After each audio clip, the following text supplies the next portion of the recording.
Vamos dar início agora ao livro de 1 Coríntios e começa com prefácio e saudação a partir do versículo 1. Paulo, chamado pela vontade de Deus para ser apóstolo de Cristo Jesus, e o irmão Sóstenes, à igreja de Deus que está em Corinto, aos santificados em Cristo Jesus, chamados para ser santos, com todos os que em todos os lugares invocam o nome do nosso Senhor Jesus Cristo, Senhor deles e nosso. Que a graça e a paz de Deus, nosso Pai, e do Senhor Jesus Cristo estejam com vocês. A partir do versículo 4, o contexto é ação de graças. Sempre dou graças ao meu Deus por vocês, por causa da graça de Deus que foi dada a vocês em Cristo Jesus, porque em tudo vocês foram enriquecidos nele, em toda a palavra e em todo o conhecimento, assim como o testemunho de Cristo tem sido confirmado em vocês, de maneira que não lhes falta nenhum dom, enquanto aguardam a revelação de nosso Senhor Jesus Cristo. Ele também os confirmará até o fim, para que vocês sejam irrepreensíveis no dia de nosso Senhor Jesus Cristo. Fiel é Deus, pelo qual vocês foram chamados à comunhão de seu Filho Jesus Cristo, nosso Senhor. A partir do versículo 10, o contexto é a exortação à unidade. Irmãos, pelo nome do nosso Senhor Jesus Cristo, peço-lhes que todos estejam de acordo naquilo que falam e que não haja divisões entre vocês. Pelo contrário, que vocês sejam unidos no mesmo modo de pensar e no mesmo propósito. Pois, meus irmãos, fui informado a respeito de vocês por alguns membros da casa de Cloe de que há brigas entre vocês. Refiro-me ao fato de cada um de vocês dizer: eu sou de Paulo, eu sou de Apolo, eu sou de Cefas, eu sou de Cristo. Será que Cristo está dividido? Será que Paulo foi crucificado por vocês ou será que vocês foram batizados em nome de Paulo? Dou graças a Deus por não ter batizado nenhum de vocês, exceto Crispo e Gaio, para que ninguém diga que vocês foram batizados em meu nome. Batizei também a casa de Estéfanas. Além destes, não me lembro se batizei algum outro. Afinal, Cristo não me enviou para batizar, mas para pregar o evangelho, não com sabedoria de palavra, para que não se anule a cruz de Cristo. A partir do versículo 18 é a mensagem da cruz. Certamente a palavra da cruz é loucura para os que se perdem, mas para nós que somos salvos, ela é poder de Deus.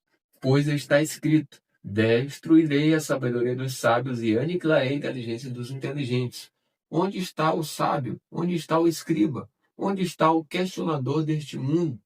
Não é fato que Deus tornou louca a sabedoria deste mundo, visto que na sabedoria de Deus o mundo não o conheceu por sua própria sabedoria. Deus achou por bem salvar os que creem por meio da loucura da pregação, porque os judeus pedem sinais e os gregos buscam sabedoria, mas nós pregamos o Cristo crucificado, escândalo para os judeus, loucura para os gentios. Mas, para os que foram chamados, tanto judeus como gregos, Cristo é o poder de Deus e a sabedoria de Deus, porque a loucura de Deus é mais sábia do que a sabedoria humana, e a fraqueza de Deus é mais forte do que a força humana. A partir do versículo 26, o contexto é a vocação dos santos. Irmãos, considerem a vocação de vocês. Não foram chamados muitos sábios segundo a carne, nem muitos poderosos, nem muitos de nobre nascimento. Pelo contrário, Deus escolheu as coisas loucas do mundo para envergonhar os sábios e escolheu as coisas fracas do mundo para envergonhar as fortes. E Deus escolheu as coisas humildes do mundo e desprezadas, e aquelas que não são, para reduzir a nada as que são, a fim de que ninguém se glorie na presença de Deus. Mas vocês são dele, em Cristo Jesus, o qual se tornou para nós, da parte de Deus, sabedoria, justiça, santificação e redenção, para que, como está escrito, aquele que se gloria, glorie-se no Senhor. Chegamos ao capítulo 2 de 1 Coríntios, e o contexto dele começa com a mensagem a respeito do Cristo crucificado. Irmãos, quando estive com vocês anunciando-lhes o mistério de Deus, não o fiz com ostentação de linguagem ou de sabedoria, porque decidi nada saber entre vocês a não ser Cristo Jesus e este crucificado. E foi em fraqueza, temor e grande tremor que eu estive entre vocês. A minha palavra e a minha pregação não consistiram em linguagem persuasiva de sabedoria, mas em demonstração do Espírito e de poder, para que a fé que vocês têm não se apoiasse em sabedoria humana, mas no poder de Deus. A partir do versículo 6, o contexto é a sabedoria de Deus.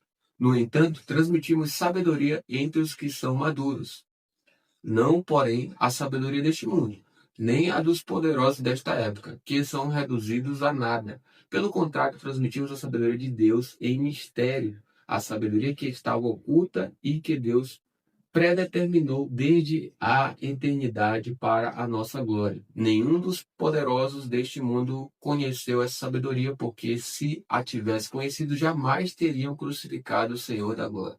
Mas como está escrito, nem olhos viram, nem ouvidos ouviram, nem jamais penetrou em coração humano o que Deus tem preparado para aqueles que o amam. Deus, porém, revelou isso a nós por meio do Espírito, porque o Espírito sonda todas as coisas, até mesmo as profundezas de Deus. Pois quem conhece as coisas do ser humano, a não ser o próprio Espírito humano que nele está? Assim, ninguém conhece as coisas de Deus a não ser o Espírito de Deus. E nós não temos recebido o Espírito do mundo, e sim o Espírito que vem de Deus, para que conheçamos o que por Deus nos foi dado gratuitamente. Disto também falamos, não em palavras ensinadas pela sabedoria humana, mas ensinadas pelo Espírito, conferindo coisas espirituais com espirituais. Ora, a pessoa natural não aceita as coisas do Espírito de Deus, porque lhes são loucura, e ela não pode entendê-las, porque elas se discernem espiritualmente. Porém, a pessoa espiritual julga todas as coisas, mas ela não é julgada por ninguém, pois quem conheceu a mente do Senhor para que a possa instruir? Nós, porém, temos a mente de Cristo. Vamos ler agora o capítulo 3 do livro de 1 Coríntios. Ele começa falando sobre cooperadores de Deus. A partir do versículo 1 diz assim: Eu, porém, irmãos, não pude falar a vocês como a pessoas espirituais, e sim como a pessoas carnais, como a crianças em Cristo. Eu lhes dei leite para beber. Não pude alimentá-los com comida sólida, porque vocês ainda não podiam suportar. Nem ainda agora podem, porque vocês ainda são carnais. Porque se há ciúmes e brigas entre vocês, será que isso não demonstra que são carnais e andam segundo os padrões humanos? Quando alguém diz eu sou de Paulo e outro diz eu sou de Apolo, não é evidente que vocês andam segundo padrões humanos? Quem é Apolo? E quem é Paulo? São servos por meio de quem vocês creram. E isto conforme o Senhor concedeu a cada um. Eu plantei, Apolo regou, mas o crescimento veio de Deus. De modo que nem o que planta é alguma coisa, nem o que rega, mas Deus que dá o crescimento. Ora, o que planta e o que rega são um, e cada um receberá a sua recompensa de acordo com o seu próprio trabalho, porque nós somos cooperadores de Deus, e vocês são lavoura de Deus e edifício de Deus. Segundo a graça de Deus que me foi dada, lancei o fundamento como sábio construtor, e outro edifica sobre ele. Porém, cada um veja como edifica, porque ninguém pode lançar outro fundamento além do que já foi posto, o qual é Jesus Cristo. E se o que alguém edifica sobre o fundamento é ouro, prata, pedras preciosas, madeira, feno ou palha, a obra de cada um se tornará manifesta, pois o dia a demonstrará, porque será revelada pelo fogo, e o fogo provará qual é a obra de cada um.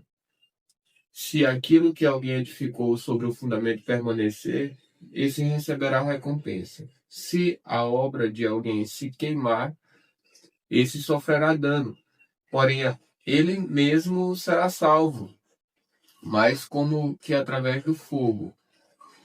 Vocês não sabem que são santuário de Deus e que o Espírito de Deus habita em vocês? Se alguém destruir o santuário de Deus, Deus o destruirá, porque o santuário de Deus, que são vocês, é sagrado. A partir do versículo 18, o contexto é a sabedoria humana sem valor. Que ninguém engane a si mesmo. Se algum de vocês pensa que é sábio neste mundo, faça-se louco para se tornar sábio. Porque a sabedoria deste mundo é loucura diante de Deus, pois está escrito: Ele apanha os sábios na própria astúcia deles. E também, o Senhor conhece os pensamentos dos sábios e sabe que são pensamentos vãos. Portanto, ninguém se glorie nos homens, porque tudo é de Deus. Seja Paulo, seja Apolo, seja Cefas, seja o mundo, seja a vida, seja a morte, sejam as coisas presentes, sejam as futuras.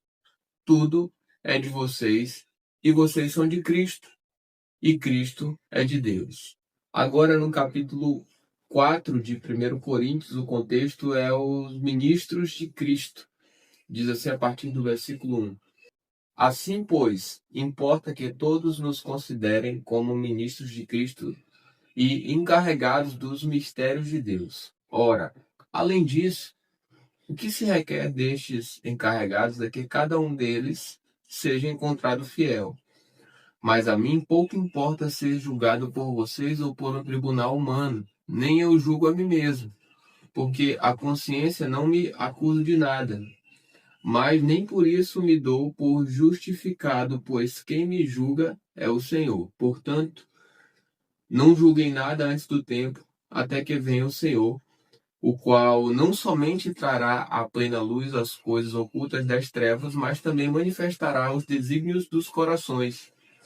E então, cada um receberá o seu louvor da parte de Deus. Meus irmãos, apliquei estas coisas figuradamente a mim mesmo e a Apolo por causa de vocês, para que, por nosso exemplo, vocês aprendam isto. Não ultrapassem o que está escrito, para que ninguém se encha de orgulho a favor de um em prejuízo de outro. Pois quem é que faz com que você sobressaia? E o que é que você tem que não tenha recebido? E, se o recebeu, por que se gloria? Como se não o tivesse recebido?